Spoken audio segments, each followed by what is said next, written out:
এভাবে ছাড়া হবে না। তারেক জিয়ার জন্য ফাঁসি ওখানে না, আমাদের দেশে হবে, কারণ তারেক জিয়া তো এমনিতেই খুন করে দিয়ে ওখানে পালায় আছে। জাতীয় সংসদ পৌষ মাস কারো সর্বনাশ।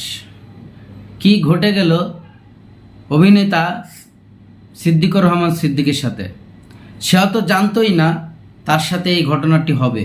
সে হয়তো কখনো বুঝতেই পারে নাই যে তার জীবনে এরকমের ধস নেমে আসবে। আসলে মানুষের কিছু কিছু সময় এবং কিছু কিছু মুহূর্ত আছে, সেটা সে নিজেও অনুভব করতে পারে না যে আমার সামনের দিনগুলো কি হতে পারে এবং কি হবে আমার সাথে।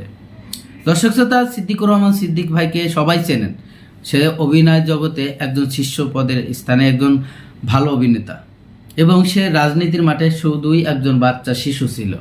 কিন্তু বিগত সরকারের আমলে কিছু বিতর্কিত কথার জন্য আজকে তার এই পরিণতি।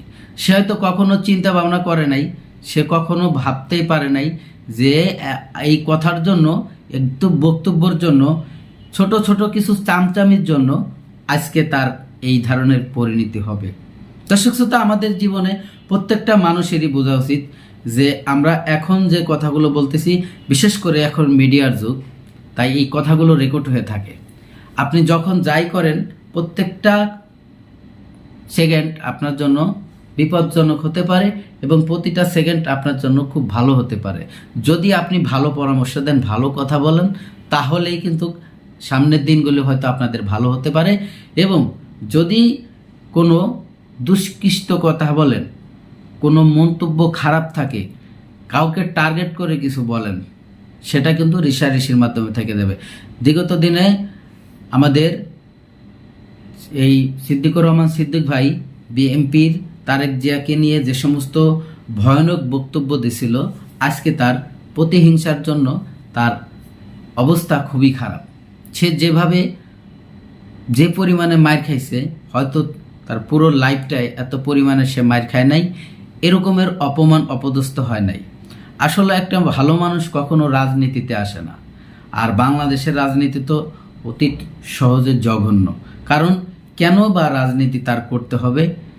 এই সিদ্দিকুর রহমান সিদ্দিক ভাইয়ের তো অনেক টাকা পয়সা ছিল এবং সে সম্মানীয় একজন ব্যক্তি ছিল, বাংলাদেশের ভালো একজন অভিনেতা ছিল। কিসের জন্য তার রাজনীতি এমপি নির্বাচন করার দরকার ছিল? এবং সে একটা এমপি নির্বাচনের জন্য করে নাই, পরাপর 2টা আসনে সে একাই দাঁড়াইছিল। তাহলে একবার ভাবেন, 2টা আসনে যদি সে একবার নির্বাচিত হয়, ভবিষ্যতে সে মন্ত্রী হবে, তার কতটা চাওয়া এবং কতটা পাওয়া। কেন এই অবৈধ টাকার জন্য, এই অবৈধ টাকার নেশায় আপনি এই বাকি লাইফটাকে আপনি জর্জরিত করে দিলেন? এই সমস্ত অভিনেতারা, বিশেষ করে বাংলাদেশের যে বিগত দিনে 15-16 বছর ধরে যে সমস্ত অভিনেতা অভিনেত্রীরা ছিল, তারা আসলে নিজেদের কেরিয়ার গড়ার জন্য যা যা পদক্ষেপ সব করছে। যত ধরনের চামচামি করার, যত ধরনের কূটনীতি কথা বলার, যারে যখন যে কথা বলা উচিত না তার সে ধরনের কথা বলার, শুধুমাত্র একটি নেত্রীর মন রক্ষা করার জন্য তার আজকে এই ভয়ানক পরিণতি। এই অভিনেতা সিদ্দিকুর রহমান সিদ্দিক ভাইকে যে যারা মারেছে, তারা পরিচয় দিয়েছে তারা ছাত্র দলের পোলাপান, ছাত্র দলের ছেলেপেলে।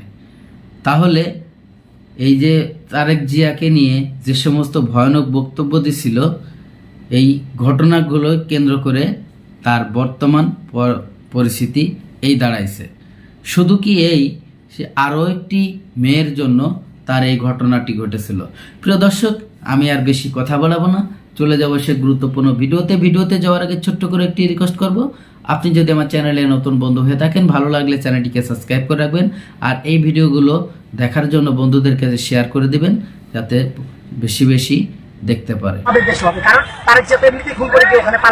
জাতীয় সংসদ নির্বাচনে টাঙ্গাইল 1 ও ঢাকা 17 আসনে আওয়ামী লীগের মনোনয়ন প্রার্থী ছিলেন সিদ্দিকুর রহমান। নানা সময় তার কণ্ঠে শোনা